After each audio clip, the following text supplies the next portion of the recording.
नमस्कार साथियों, आज मैं आपकी भौतिक की त्रैमासिक परीक्षा की तैयारी कराने वाला हूं। तो इसमें पहला प्रश्न मैं आपको बताऊंगा, जिसमें से 5 प्रश्न मैं आपको बताने वाला हूं और इसका आपको स्क्रीनशॉट ले लेना। इनको आप याद करेंगे तो ये जरूर पेपर में आएंगे त्रैमासिक परीक्षा के।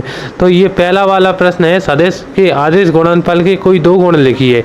इसमें सदिश राशि का आदिश गुणनफल क्रम विनिमय होता है। इसमें सदिश राशि का आदिश गुणनफल क्रम विनिमय होता है। इनको आप याद भी कर लीजिए। तो क्या है कि दूसरा है, आदिश गुणनफल वितरण नियम का पालन करता है। आदिश दूसरा, इसमें ये 2 नंबर में आ सकता है। मैं आपकी जानकारी के लिए बता दूं कि ये जो प्रश्न है ये 2 नंबर में आने में इसकी संभावनाएं हैं। तो दोस्तों यहाँ पे आप देख सकते हैं, इसका आप स्क्रीनशॉट भी ले लेना। इससे आपको क्या है, याद कर सकते हैं आप बैठे बैठे। और आपको अगर समझ में आया तो कमेंट जरूर करना। तो दोस्तों अब इसके बाद क्या है कि अपन दूसरा वाला प्रश्न करते हैं। 2 सदिश के सदिश गुणनफलों के 2 गुण लिखिए। मतलब ये मिलते जुलते ही हैं, ये अथवा में आ सकते हैं ये 2। ये पहला है, इसमें सदिश गुणनफल में क्रम विनिमय नियम का पालन नहीं होता। सदिश गुणनफल में क्रम, इसमें इसका ही उल्टा है। देखिए जैसे इसमें सदिश के अदिश थे, इसमें सदिश के सदिश ही हैं दोस्तों। तो इसमें क्या है, सदिश गुणनफल के क्रम विनिमय के नियम का पालन नहीं होता। और दूसरा है, सदिश गुणनफल वितरण नियम का पालन करता है। जो क्या है, सदिश गुणनफल है जो वितरण नियम का पालन करता है। ऊपर वाले का उल्टा ही है दोस्तों, जैसा कि आप देख सकते हैं क्रम विनिमय होता है। इन दोनों की उल्टे ही हैं, बस ये मिलते जुलते हैं तो अथवा में मिल सकते हैं ये दोस्तों। चलो तो इसके बाद में क्या है, चलो मैं आपको अगला प्रश्न कराता हूँ। इसके बाद में चलिए करते हैं अगला प्रश्न।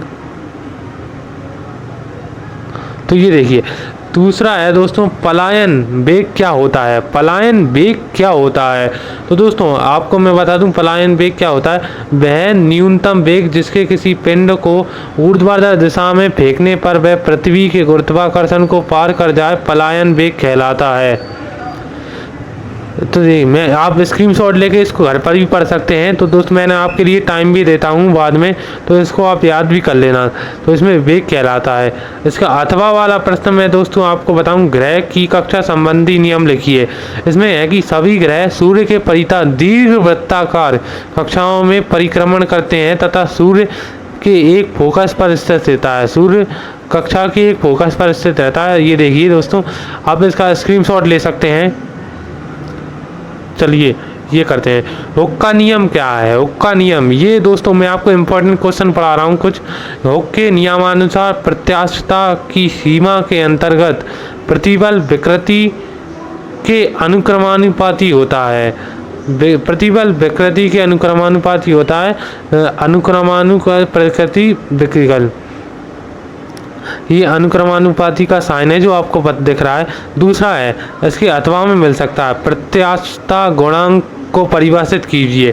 किसी दी हुई वस्तु के पदार्थ के लिए प्रतिबल व विकृति अनुपात एक नियतांक होता है, इसे प्रत्यास्थता गुणांक कहते हैं। तो ये देखिए दोस्तों, आप इसका स्क्रीनशॉट ले लीजिए। ये देख सकते हैं, आप इसको याद कर लेना। घर पे बैठे बैठे याद करेंगे तो आप यार आसानी से आप इसका स्क्रीनशॉट ले लीजिए। चलिए दोस्तों अब अगला करते हैं। इसमें है, ये एक है, सर्पी घर्षण तथा बेलन घर्षण के अंतर लिखें। सर्पी घर्षण तथा बेलन घर्षण के अंतर लिखें। इसमें 2 अंतर लिखते हैं, ये 2-3 नंबर में पूछा जा सकता है। तो मैं आपको इसका सर्पी घर्षण, देखिए फिसलने वाली, उसमें लुढ़कने वाली है।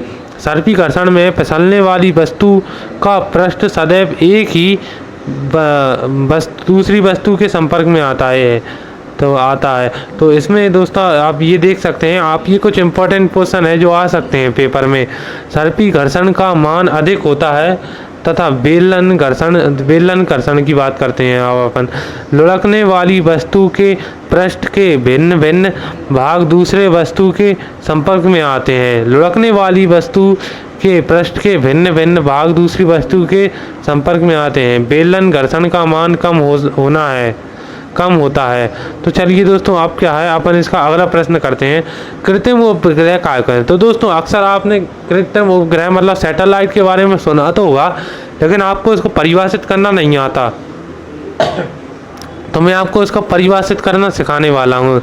परिभाषित करना कैसे सीख सकते हैं आप इसको, कि ऐसा पिंड जिसकी पृथ्वी तल से लगभग 100 मीटर ऊपर ले जाकर 8 किलोमीटर प्रति सेकंड की क्षैतिज वेग से पृथ्वी के चारों ओर घूमने के लिए एक निश्चित कक्षा में स्थापित किया जाता है, कृत्रिम उपग्रह कहलाता है। दोस्तों, आप इसका स्क्रीनशॉट ले सकते हैं। आपको इसको परिभाषित करना नहीं आता होगा तो मैंने आपको आज ये सिखा दिया है। दोस्तों, चलो मिलते हैं आपकी अगली वीडियो में।